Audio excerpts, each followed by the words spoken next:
So if you were to sit here next year at this time, what would you say would be the measure of success on some of these important priorities?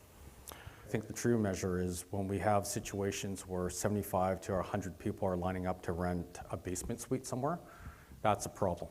And so if the feeling a year from now is, wow, you know what, we can actually, rent a place in the city of Vancouver, or I feel safe again on the streets, or my business, it just feels different, and it's a lot more positive, and we're generating revenues, and it's a little easier to find people. Those are all the feelings. Biggest obstacles that they face as employers and as business owners is around affordability and housing, and as it's linked to attracting and retaining talent. Our last survey before the election, over half of the respondents said they're thinking about leaving the city because the cost of housing is just too much.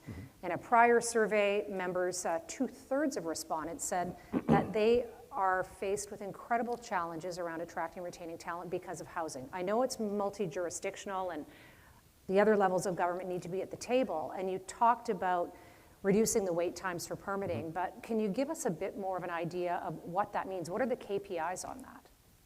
Yeah, so maybe I'll set up the situation here. And we own this at the City of Vancouver. It is permit wait times. That is the challenge that we have to building housing. And to reinforce the point, and by the way, the media is here, so please don't take this soundbite out of context, but we could literally rezone the city to 100-story towers all across the city.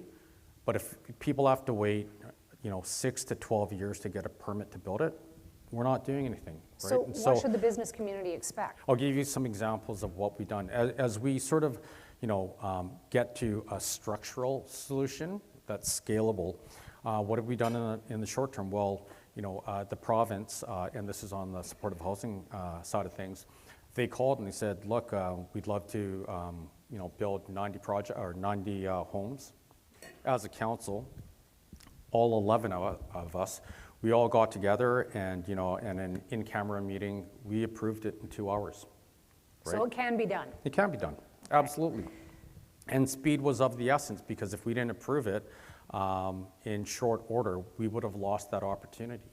And so I think when you're very clear as to what you want to achieve, housing is tied for the #1 issue in our city. We know we have to speed up the process. If we don't do that, a lot of things will not work in our city, and so we're driving on it. We talked about shadowing.